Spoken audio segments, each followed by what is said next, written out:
مرد، من وقتی در کوما بودم تو با من صحبت کرده بودیم. کاش تا لحظه بیدار شویم دوام میدادی اجه. چطور برویم نگاه کردی؟ ها؟ چطور برویم نگاه کرده دروغ گفتی؟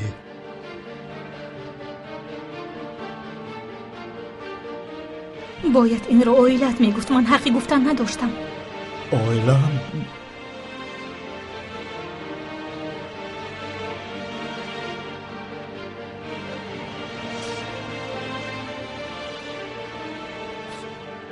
پسرم، شما چطور برداشت کردید؟ با اینقدر دشواری ها چطور توب آوردید مادر؟ من به خاطری توی خواهرت به همه دشواری ها توب میورم. این روزهای وزمین هم میگذرند. تنها التجا میکنم که تو صحت شو. باقی اهمیت ندارد. نه، اهمیت دارد. مرد به کجا میروی؟ کلی در کجاست؟ مرد یک طرفی است. مرد! من با او میروم. نه، پسرم به هیچ کجا نمیرود. هنوز صحت نشده است. التماس اجازت هید که در برش باشم. اگر او را تنها گذاریم احوالش بازم بدتر میشود. اجه، من چند پیش به تو فهموندم. بین باز تو از حد میگذری. دخترم، میدونیم تو بنیت نیک این خیل میگویی، اما این طور نمیشود. اگر یگان دیوانگی کند چی؟ به همین هم یک دیوانگی را از سر گذراند. حالا باید کمی آرام شود. میدونم که او چی کار کردن میخواهد، چون که این حادثه را از سر گذرانیدم. التجا میکنم به من باور کنید. من از نزدش یک لحظه هم دور نمیشوم. وعده میدهم.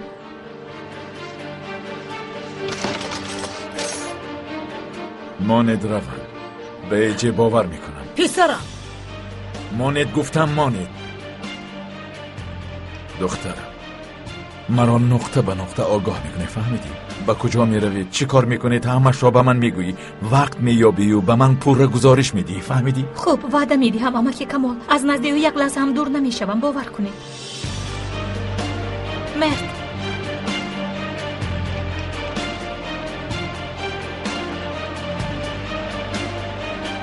مرد، ایستا. تو به هیچ کجا نمیروی اجه. من نمیخواهم که با من روی. همراه میرویم. اجه نمیفهمی، نمیخواهم. التماس تو رو تنها نمیگذارم.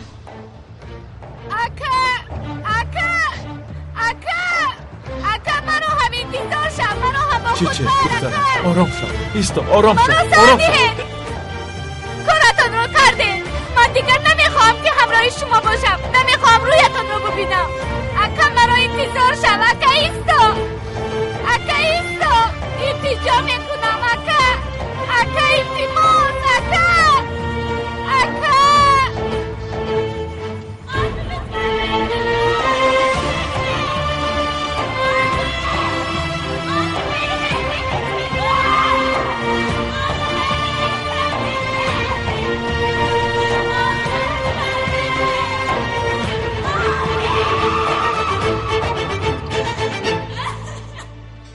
نگاه کن. تو با اویلمون، با فرزندانمون چیکار کردی ببین. این کاری توست جناب کمال. پسندت آمد؟ با این همه بلای کلفت تو گناهکاری. اگر با چیچک، اگر با مرد چیزی شود، قسم میخورم که ادنه رو به خرابازار تبدیل میدهم.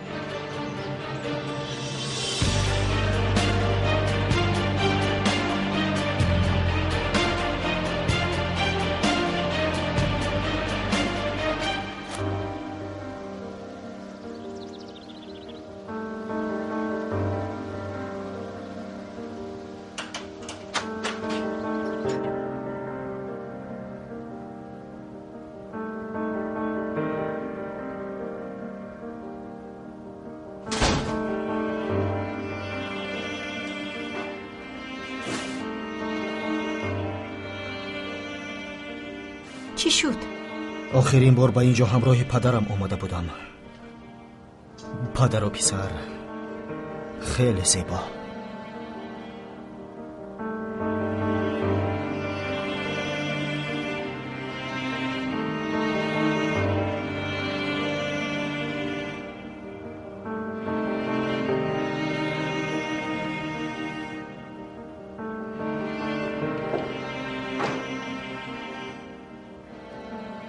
وای، گروس نشدم. حاضر میروم و برای هر دویمون یک خوراکی با مزه آماده میکنم. آشخانه در کجاست؟ من گرسنه نیستم. در آنجا. خوراکی شاهانه می شود. باوری دارم پسندت می آید.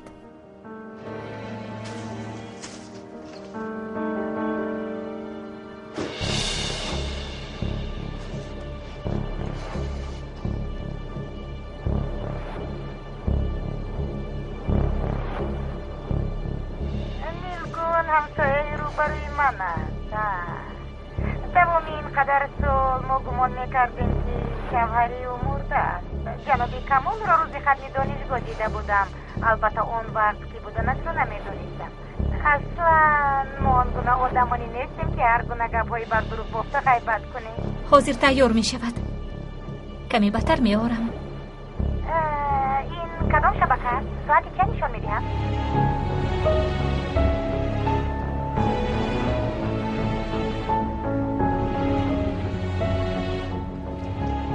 میدونی برایت یک سورپریز دارم. برایت یک دفتر گرفتم. رفیقانی در بیمارخانه بوده برای تمنیاتشان رو نوشتند. من نمیدونستم که آنها تو رو اینقدر دوست میدارند.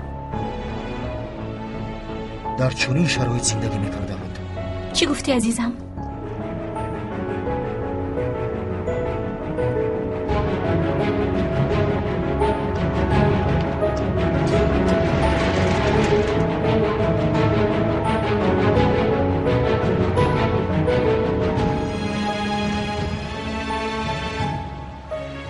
اینقدر خبرهای بسیار.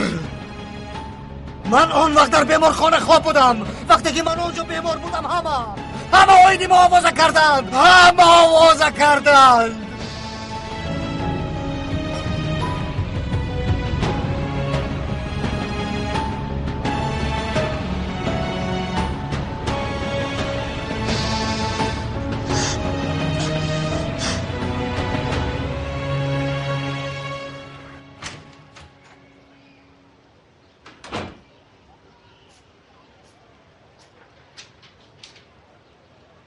چی عزرائیل رو دیدید که این خیلی نگاه میکنید؟ محبین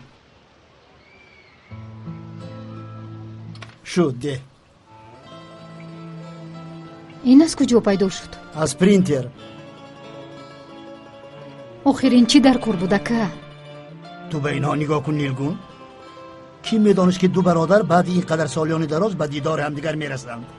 تو در بیمارخانه نبودی. مرد چی گفت نمیدانی ولی من میدانم. چی گفت؟ من بعد تو برادری منی گفت. همین خیلی نه؟ نگفت قادر؟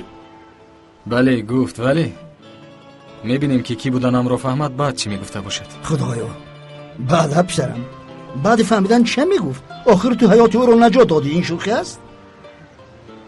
انا این خیلی چهارچوبه سازیم پر میشود. شخصی که در درون گردهش رو داد پسر کمالی پکچی از زن پنهانی است. از آن زنش باز یک دختر هم دارد. کمالی پکچی 25 سال است که هم در استانبول و هم در ادنا دو عائله را نگاهبین میکند. خوراک را آوردم. هر کی آن را نخورد سخت پشیمان می شود. بسیار عالی. عزیزم بس کن. یک نوار رو چند بار تماشا میکنی؟